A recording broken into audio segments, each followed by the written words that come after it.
মোৰ এবাৰ স্পষ্ট কথা, তই বিহু নাচিব নোৱাৰ দেই, কৈ থলো মই।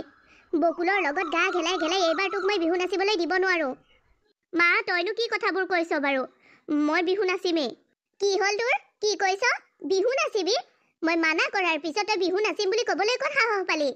মা বছৰেকৰ মূৰত বিহুটো এবাৰহে আহে, সেই বিহুটোত যদি নানাচো কেনেকৈ হ'ব? আৰু শুনচোন, বকুলৰ লগত মই বিহু নচাত তোৰনো কিহৰ ইমান আপত্তি? কিহৰ আপত্তি হা? গাঁওখনত সকলোতে বুবু বাবা তহঁতৰ কথা, নৈ ঘাট ৰাস্তা পদূলি সকলোতে বোলে দুয়োটাই কথা পাতি থাক। মানুহবোৰে কিমান কয়, তোৰ এই মা বাপেৰ হালেহে শুনো। বাপেৰ হয়তো মদ খাই আহি অকণমান খং উঠিলে মোক মাৰিবহি, ক'ব জীয়েৰক কিয় তই এনেকৈ এৰি দিছ। মই মাৰ খাব লাগে তোৰ পৰা? নোৱাৰ, তই নোৱাৰ এইবাৰ বিহু নাচিব। মা দেউতাইনো লোকৰ কথাবোৰ কিয় শুনে মই নাজানো, আৰু তইনো কিয় লোকৰ কথা শুন? 10 10টা কথা উলিয়াব। সেই বুলি কি তহঁতে নিজৰ ইজনীৰ ওপৰতে বিশ্বাস নকৰিবি নেকি? তোৰ ওপৰতো বিশ্বাস নাইকিয়া হৈছে আৰু, কাৰণ সেইদিনা নামঘৰত যে সভা ভাওনা হৈছিল দেখিছিলো মই, তই কেনেকৈ তালৈ চাই আছিলি। এইবাৰ পৰা নামঘৰত তাক কৃষ্ণ ভাও ল'লে তই যাব নোৱাৰ। বকুলে কৃষ্ণ ভাও লৈছে, সি বচন কৈ আছে তোলৈহে 10-12ৰ ওপৰত চাইছে, আৰু তইও তালৈ ইমান চাই আছ একেবাৰে। মা ভাওনাত ভাৱৰীয়াজনলৈ চালেও যে লেঠা লাগে, মই আৰু কি কৰিম আৰু শুন মা, বকুলক মই ভাল পাওঁ হয়, সেই বুলি আমি নিজৰ সন্মান হানি হ'বলৈ নিদিওঁ, তহঁতৰ সন্মান হানি হ'বলৈ নিদিওঁ। আমি মৰ্যাদাৰ ভিতৰত আছো মা। তহঁত যিমানেই শুদ্ধ হৈ নাথাক কিয়, গাঁৱৰ মানুহে তহঁত শুদ্ধ হৈ আছ বুলি নেভাবে। গাঁৱৰ মানুহে কেৱল বকুল আৰু বহাগীৰ কথা সকলোৰে মুখত। অইন ল'ৰা ছোৱালীবোৰ য'তে ত'তে লগ কৰি যদি পলাই চুৰ কৰিও ক'ৰবাত কথা পাতি থাকে, তেতিয়া সিহঁতবোৰক নেদেখে। কিন্তু মোৰ ছোৱালীজনী সকলো দৃষ্টিত বেয়া, মোৰ বহাগী বেয়া। হাৰে তাকে দেউতাক আকৌ লগাই মদ এটুপি খাই দেউতাই মোক মাৰে, ছোৱালী শাসন নকৰ কিয়? মই কি কৰিম তয়ে কচোন? মা মই নাজানো কিয় গাঁৱৰ মানুহে মোৰ তিলটোকে তালটো কৰে, কিয় গাঁৱৰ মানুহে মোৰ এটা বদনাম উলিওৱাৰ কথা ভাবি থাকে, মই এইবোৰ নাজানো। কিন্তু মা বকুল আৰু মই দুয়োটাৰে কথা পাতো সঁচা, ভাল পাওঁ হয়, কিন্তু আমাৰ মাজত ইমানো বেয়া হোৱা নাই যাৰ বাবে গাঁৱৰ মানুহে আমাক লৈ সমালোচনা কৰিব। মা মই বকুলক ভাল পাইছো, বিয়াও বকুললৈকে হ'ম, তাকতো মই এৰি নাযাওঁ। মানুহবোৰৰনো কি হয় ইমানকৈ? বহাগী তই যাম বুলি ক'লে কি বকুলৰ মাকে তোক বোৱাৰী কৰি নিব? সেইজনী মানুহে তোক মোক দেখিবই নোৱাৰে। সেই মানুহজনীৰ পৰাই গাঁৱৰ মানুহবোৰে চল পাইছে, নিজৰ পিতেকৰ বদনাম উলিয়াবলৈও কেয়াৰ কৰা নাইকিয়া। কেনেকুৱা ধৰণৰ মানুহ জানো? গাঁৱৰ মানুহৰ আগত তাইয়ে কয় বোলে আমাৰ বকুলৰ লগত বহাগীৰ বৰ হলি গলি, আৰু গাঁৱৰ মানুহে সুবিধা নাপাব কিন্তু। মানুহজনী তেনেকুৱাই আৰু, কিন্তু বকুলে মোৰ বাহিৰে বেলেগ কাকো বিয়া নাপাতে। বকুল আৰু বহাগীৰে বিয়া হ'ব মা। তোৰ এইবোৰ সপোন হৈ নৰলেই হ'ল। হ'ব যা, ওচৰ চুবুৰীয়ে শুনিলে ভাবিব মাকে লগাইহে দিছে ল'ৰা ভাল পাবলৈ। মা মই পাপৰিহঁতৰ ঘৰৰ পৰা আহোঁগৈ। তাই মোৰ মুগা ৰিহাখন লৈ গৈছিলে সেইদিনা, বহাগী আদৰণি আছিলে যে, মই লৈ আহোঁগৈ। লাগিব নহয় মোক? কোনো দৰকাৰ নাই, তাই নিছেহি, তাই ঘৰত দিবহি। তই সেইখন অনাৰ চলে বকুলৰ লগত কথা পাতিবগৈ নালাগে। বাপেক আহিবই হৈছে কামৰ পৰা, যদি দেখে মোৰ মূৰটো থোকনো কি ক'ম আৰু মই। সেইজনী গাভৰু ছোৱালীৰ কাৰণে মই সদায় মানুহজনৰ পৰা মাৰ খাই থাকিব লাগে, তই বিচাৰ নেকি তই? হ'ব দে মা, নাযাওঁ মই। মোৰ বাবে তোৰো বৰ কষ্ট হৈছে, মোৰ বাবে তোক দেউতাই মাৰিছে। মা মোক টেটু চেপি মাৰি নেপেলালি কিয়? জন্ম হোৱাৰ পিছতে মোৰ বাবে মোৰ মায়ে কষ্ট পোৱাটো মই সহ্যই কৰিব নোৱাৰোচোন। সেইবোৰ তই কি কৈছ মাজনী? নাপায় নহয় এনেকুৱা কথা ক'ব। আজি তোক মই অলপ বেছিয়ে ক'লো, বেছিকৈয়ে খং কৰিলোঁ, বেয়া নাপাবি মাজনী, অসহ্য লাগে। বৰমাহঁতৰ ঘৰৰ পৰা গাখীৰকণ আনিবলৈ গৈছিলোঁ, বৰমায়ে যি গোটেহে কৈছে সেয়া শুনি আহিলোঁ যে খংটো উঠিয়ে আছিল। মাজনী যা, তোক মই বিশ্বাস নকৰা নহয়, কিন্তু বাপেৰ মদপি, সেইবাবে মানুহে সুবিধা পায়। তোৰ বাপেৰটো যদি গহীন গপচ হ'লহেঁতেন তেতিয়া কোনেও সুবিধা নাপালেহেঁতেন আমাৰ কথা বেয়াকৈ উলিয়াবলৈ। বাপেৰে মিস্ত্ৰীৰ কাম কৰে, পকা মিস্ত্ৰীৰ কাম, আকৌ মদ এগাল টেটুগুৰিলৈকে খায়, সন্মান ক'ৰ পৰা থাকে বাপেৰৰ? সেই ঘৰৰ মূল মানুহজনৰে যদি এনেকুৱা হয়, কোনেও ঘৰখনৰ মানুহক সন্মান নকৰে। যদি ঘৰৰ মূল মানুহজন অলপ শক্তিশালী হয়, নম্ৰ হয়, ভদ্ৰ হয়, তেতিয়াহে সেই ঘৰখনৰ বাকীবোৰ সদস্য বা সদস্যাই আনৰ পৰা সন্মান পায়, মৰম পায়। যদি ঘৰৰ মূল মানুহজনে এনেকৈ মদাহী হয়, তেতিয়ানো এইবিলাক মানুহক অইন মানুহে ক'ৰ পৰা সন্মান কৰিব? কেতিয়াও সন্মান নাপায় অ'। সেইটো বাৰু হয় মা, কিন্তু মা, মোৰোতো দুখ লাগে। মোৰ বাপে তই সদায় মাৰ খাই থকাটো। মোৰ জীৱনটো মাৰ খাওঁতে খাওঁতেই গ'ল। বাপেৰে টেটুগুৰিলৈকে এসোপা খাই আহি উধাই মুধাই মোকে মাৰেহি। হ'ব দে, সেইবোৰ বাদ দে। ব'ল দুইজনী ভিতৰলৈ যাওঁ। হ'ব দে মা। অ' মা, এইবাৰ বিহুত মোক টেকেলি মুখৰ পিঠা এটা খুৱাবিচোন। বহুত দিন খোৱা নাই, খাবলৈ বৰ মন গৈছে। টেকেলি মুখৰ পিঠা খাবলৈ তই বিহুলৈ কিয় বাট চাব লাগে? ব'ল, আজিয়ে মই তোক বনাই খুৱাম। সিদিনা পিঠাগুড়ি খুন্দা শুকুৱাই থৈছিলোঁ নহয়, তাৰে তোক বনাই খুৱাম, ব'ল। হ'ব মা। অ' মা, দুটামান সৰহকৈ বনাবি দেই। হ'ব বাৰু দে, তই খাবলৈ মন কৰিছ, মইনো কিয় নবনাম। বহাগীলৈ ৰৈ ৰৈ আমনিয়ে লাগিছে। ইমান দেৰি কৰিছে তাই, কিয় বা অহা নাই?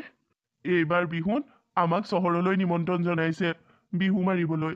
বহাগীক এই ভাল খবৰটো মই মুখৰ আগত দিম বুলি ভাবিছিলোঁ, সেয়ে ফোনত নকলো। তাই এতিয়ালৈকে অহা নাই।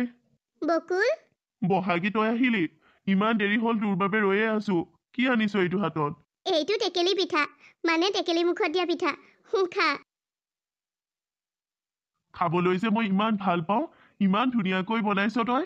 হেই, মই বনোৱা নাই অ', মায়ে বনাইছিল। অহ, মায়ে মানে জোৱাইলৈ দি পঠিয়াইছে। আঐ দেহি, দি পঠিয়াইছে জোৱাইলৈ। মায়ে তোলৈ দি পঠিয়া নাই। মোৰ খাবলৈ মন গৈছে বুলি ক'লত মায়ে বনাইছিল। আৰু তোৰ কথা মই জানো নহয়, যে তই টেকেলি মুখৰ পিঠা খাই ভাল পাওঁ, সেইবাবে মনে মনে এইটো তোলৈ লৈ আহিছিলোঁ। বহাগী, তই মোক বহুত ভাল পাওঁ ন? আৰু তই কি মোক ভাল নাপাৱ নেকি বকুল? কিয় এনেকৈ কৈছ? তোৰ বাহিৰেনো মোৰ আছে কোন? ঐ, তোক এটা ভাল খবৰ দিবলৈ আছে। ভাল খবৰ? কি ভাল খবৰ কচোন? এইবাৰ আমাক চহৰলৈ বিহু মাৰিবলৈ নিমন্ত্ৰণ জনাইছে। মানুহ এঘৰত বিহু দল এটা নিমন্ত্ৰণ জনাইছে। আমি 3 দিনকৈ সেই মানুহ ঘৰত বিহু নাচিবগৈ লাগিব। অ', বৰ ভাল কথা। কিন্তু মোক জানো যাবলৈ দিব? নিদিব নেকি? কিয় নিদিব? আমি বিহু দলৰ পৰাচোন জলৈ তলৈ গৈয়ে থাকো আমি নাচিবলৈ। আৰু দলটোৰ তই মেইন বিহুৱতী, তই নগলে কেনেকৈ হ'ব? বকুল, গাঁৱৰ মানুহে তোৰ মোৰ কথা বুবু বাবা কৰে। আৰু দেউতাক কোনোবাই কিবা কিবি লগায় মোৰ আৰু তোৰ বিষয়ে। দেউতাই এই কথাবোৰকে লৈ মাৰ লগত কাজিয়া কৰে, মদ এসোপা খাই মাক মাৰপিট কৰে। আৰু এতিয়া মোৰ এনেকুৱা লগা নাই যে মোক চহৰত তোৰ লগত গৈ বিহু নাচিবলৈ দিব। মায়েতো এইবাৰ বিহু গাঁৱতো নাচিবলৈ মোক মানায়ে কৰিছে। বহাগী, তই নহলে আমাৰ বিহু দলটো কি হ'ব?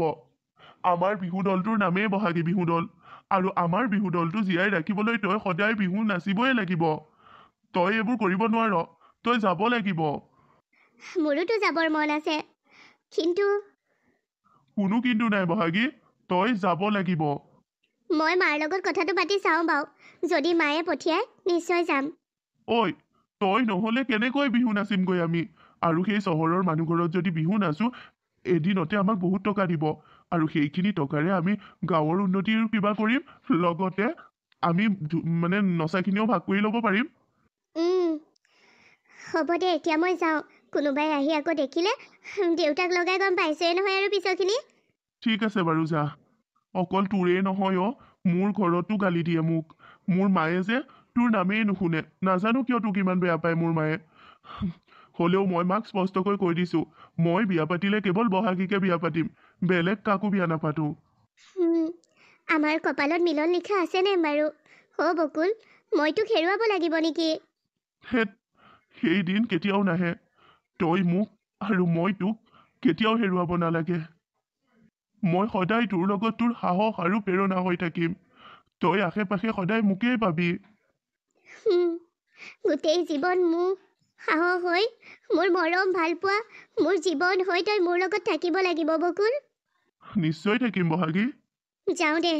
ঠিক আছে, যা। ই আজি ভালকৈ গালি খাব দে, মই কৈ দিছো হ'লে। কি প্ৰয়োজনত সি সেই চহৰত বিহু নাচিবলৈ বহাগীৰ লগত যাব লাগে? সি মেইন বিহুৱা, সি বাৰু যাব লাগিবই। লগত সেই বহাগীজনী কিয় নিব লাগে? পাপৰিয়েওতো ধুনীয়া নাচে। বহাগী আৰু সি দুয়োটা একেলগে নাই, এয়া মই কেতিয়াও হ'বলৈ নিদিওঁ। তুমিনো বহাগীক কিয় ইমান দেখিব নোৱাৰা বাৰু? একো নহয় দিয়া, বহাগীৰ লগত বিহু নাচিবলৈ গ'লে একো বেয়া নহয় আৰু বহাগী ছোৱালীজনী ভালেইচোন হয় নেকি আপুনিও মানে বহাগীক এইখন ঘৰৰ বোৱাৰী কৰাৰ ধান্দাতেই আছে বহাগী নিচিনা এজনী ছোৱালী এইখন ঘৰৰ বোৱাৰী হ'লে মইতো আনন্দিতই হ'ম বহাগী নিচিনা ছোৱালী মানে কিনো তাই একেবাৰে হাৰে বাপেক সেইটো মদপি মিস্ত্ৰীৰ কাম কৰে হাৰে কামটো বাৰু মই সহা নাই মানুহৰ যি টি কাম হ'ব পাৰে কিন্তু সেইটোৱে তেটো গুৰিলৈকে মদ এসোপা খায় হা মদপি বাপেকৰ জীয়েকক আনিম এইখন ঘৰলৈ আপুনি কেনেকৈ সেইটো বিয়ৈ বুলি মানুহৰ আগত চিনাকি দিব একেখন গাঁৱৰহে কাকনো চিনাকি দিব লাগে সকলোৱে গমেই পাব হয় নেকি আপোনাৰ মিতি কুটুমৰ মানুহ নাই সেই মিতি কুটুমৰ মানুহৰ আগত বহাগীৰ দেউতাকক আপোনাৰ বিয়ৈ বুলি চিনাকি দিবলৈ আপোনাৰ নাকটো গুৰিতে নাকাটিব নেকাটে বিয়ৈহে বোৱাৰীটো নহয় বোৱাৰীয়েতো মদ নাখায় বোৱাৰী দেউতাকেহে খায় আপত্তি কিহৰ এইখন ঘৰত বোৱাৰী হৈ বহাগী থাকিব অঁ মোৰ আৰু বুজিবলৈ বাকী নাই বাপেক পুতেক সকলোৱে বহাগীকে পচন্দ কৰিছে কথা এটা স্পষ্টকৈ শুনি থওক মই বহাগীক কেতিয়াও এইখন ঘৰৰ বোৱাৰী হ'বলৈ নিদিওঁ যদি বহাগী এইখন ঘৰৰ বোৱাৰী হয় তেন্তে মোৰ মৰাৰ মুখ দেখিব আপোনালোকে ৰূপালী আৰে তুমি এইবোৰ কি কথা কৈছা দুটা ভাল পোৱা ল'ৰা ছোৱালীৰ মন কিয় ভাঙি দিছা তুমি এইটো কথা কৈ কি বুজাব বিচাৰিছা তোমাৰ এই কথাটো শুনিলে বকুল বহাগীৰ পৰা আঁতৰি আহিব সঁচা কিন্তু সি সুখী হ'ব নোৱাৰিব তুমি তোমাৰ ল'ৰাটোৰ সুখ চাব বিচাৰা নে দুখ চাব বিচাৰা সুখ বিচাৰোঁ মই মোৰ ল'ৰাটোৰ সুখ বিচাৰোঁ আৰু সেইবাবে বহাগীৰ পৰা তাক আঁতৰাই আনিব বিচাৰিছোঁ আপুনি নাজানে বহাগীৰ এটা অতীত আছে আৰু সেই অতীতটোৱে মোক বহাগীক বোৱাৰী হিচাপে মানি ল'বলৈ কেতিয়াও নকয় অতীত কি অতীত আছে কি কৰিবলৈ আহিছা এইবোৰ তুমি এনে কি অতীত আছে বহাগীৰ তুমি জানা আৰু মই নাজানো অঁ মই জানো আপুনি নাজানে মই দেখিছোঁ মই শুনিছোঁ মই সেই পৰিস্থিতিৰ সন্মুখীনো হৈছোঁ আৰু সেইবোৰ কথা মোৰ মনত আছে বাবে মই মোৰ ল'ৰাটোৰ বাবে বহাগীক বিয়া পাতিব বিচৰা নাই মই মোৰ ল'ৰাটোৰ জীৱন বহাগীৰ নিচিনা ছোৱালী এজনীৰ লগত শেষ কৰিব বিচৰা নাই কথাটো কিনো মোক বুজাই কোৱাচোন মই এতিয়া আপোনাক ক'ব নোৱাৰোঁ আৰে ক'ব লাগিব ময়ো জানিব লাগিব যে বহাগীক এইখন ঘৰৰ বোৱাৰী হোৱাত কিয় তুমি ইমান বাধা দিছা কিয় বকুলৰ মন ভাঙিব বিচাৰিছা কোৱা মোক কোৱা তোমাক মোৰেই শপত কোৱা শপতটো দিয়েই দিলে যদি ক'বইতো লাগিব শুনক বহাগী তেতিয়া সৰু আছিল তাইৰ 10 বছৰমান বয়স হৈছিলহে কিন্তু তাই তেতিয়া তুলনি হোৱা নাছিল অঁ কি হ'ল তেতিয়া কি হ'ল তেতিয়াই তাই ধৰ্ষণৰ বলি হ'ল কি অঁ আমাৰ গাঁৱৰ নগেন বোৱাৰ নগেন ককাইদেৱে তাইক টানি নিজ বলবস্তি দোকানৰ ভিতৰত তাইক ধৰ্ষণ কৰিলে আৰু মই দোকানৰ পৰা কিবা আনিবলৈ যাওঁতেই সেইখিনি দেখা পালোঁ মই নগেন ককাইদেউৰ কথা চিঞৰ-বাখৰ কৰি ক'বলৈ লৈছিলোঁ তেতিয়া তাই বৰ বেয়াকৈ কান্দি আছিলে আৰু সেই সময়তে নগেন ককাইদেৱে মোক ক'লে তই যদি গাঁৱত কথাবোৰ কৈ দিয় বৰ বেয়া হ'ব তই এই কথাবোৰ নক'বৰ বাবে মই তোক এটা সোণৰ আঙুঠি দিম মোক তেখেতে এটা সোণৰ আঙুঠি দিলে সেই আঙুঠিটো আপোনাৰ মনত আছেনে মই যে সেই আঙুঠিটো মা ঘৰৰ পৰা মায়ে শেষ নিচানি দি থৈ গৈছে বুলি কৈছিলোঁ মাৰ শেষ চিন সেই আঙুঠিটোৱে মোক নগেন ককাইদেৱে দিছিলে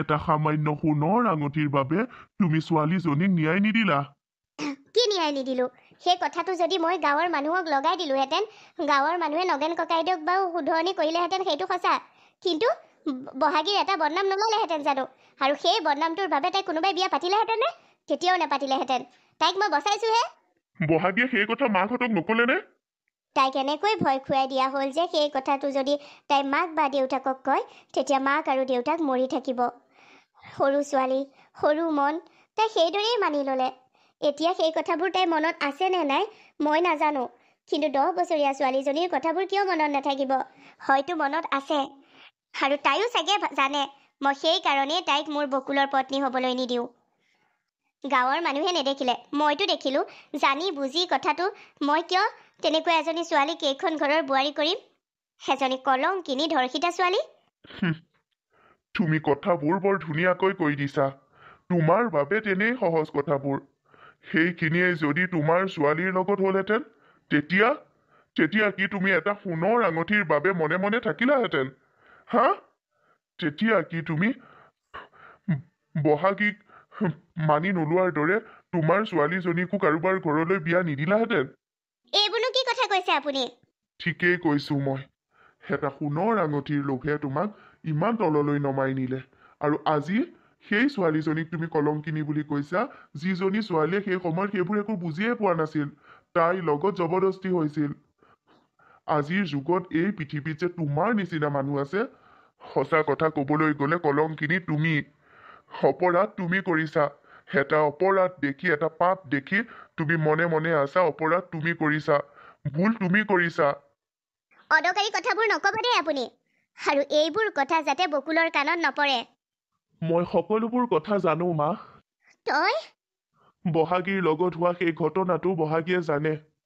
মাক দেউতাকে কষ্ট পায় বুলি তাই বুজা হোৱাৰ পিছতো মাক দেউতাকক সেই ঘটনাটোৰ বিষয়ে নকলে, কিন্তু মোক সকলোবোৰ স্পষ্টকে তাই কেতিয়াবাতেই কলে, আৰু সেই সকলোবোৰ জানি বুজিও বহাগীক মই ভাল পাওঁ, আৰু বহাগীকেই মই বিয়া পাতিম বুলি ভাবিছো।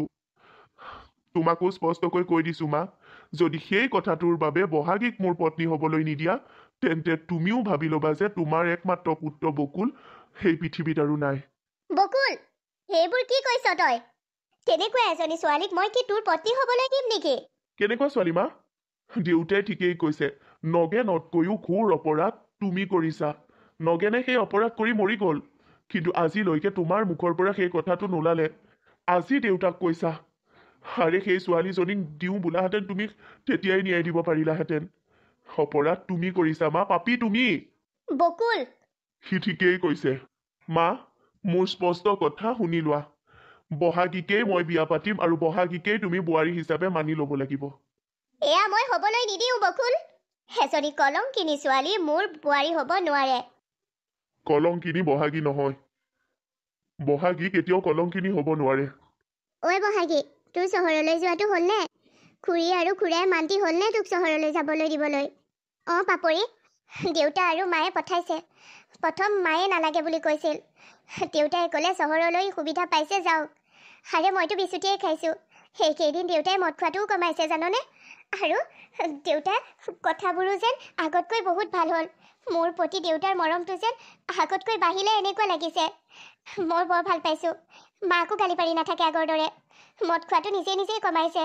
কি হৈছে নাজানো, কেনেকৈ দেউতা সলনি হ'ল। আজি ইমান বছৰেতো মায়েও দেউতা সলনি কৰিব পৰা নাই। হয় দে, খুৰা যে সলনি হৈছে শুনি ভাল লাগিল। খুৰায়ো পঠাইছে, খুৰীয়েও পঠাইছে। তোৰ এতিয়া মন ভাল আৰু, বকুলটো যাবই আৰু। বকুলৰ লগত একেলগে চহৰ ফুৰাৰ সপোন আছিলে, এতিয়া যে এনেকৈ সুবিধাটো পাইছোঁ, বৰ ভাল লাগিছে। তহঁতৰহে দিন আৰু বহাগী। তাকেহে, বকুলৰ লগত সংসাৰ পাতি থকাৰ যি সপোন দেখিছোঁ, সেয়া সপোন হৈ নাথাকেতো। বকুল মোৰ হ'বনে? মই বকুলৰ হ'মনে? বকুলৰ মাকে আমাৰ সম্পৰ্কটো মানি ল'বনে? কিয় নল'ব? তইনো কি বেয়া ছোৱালী যে তোক সেইখন ঘৰত বোৱাৰী হিচাপে নাম মানিব? বকুলে চাবি, মাকক মান্তি কৰাবই। ঐ বহাগী, ভাল খবৰ এটা পাইছনে? পাইছোঁ। চহৰত আমি বিহু নাচিবলৈ অহা আজি 4টা দিন হ'ল। 3টা দিনৰ আমাৰ পাৰফৰ্মেঞ্চ দেখি আমাৰ বহাগী বিহু দলটোলৈ বহুত সাহায্য আগবঢ়াইছে, আৰু আমাৰ বহাগী বিহু দলটোত বহুততে পাৰফৰ্ম কৰিবৰ বাবে ইনভাইট কৰিছে। সেইটো বাৰু ভাল খবৰ, বহাগী বিহু দলৰ বাবে ভাল খবৰ, কিন্তু মোৰ বহাগীৰ বাবে ভাল খবৰটো? কিনো?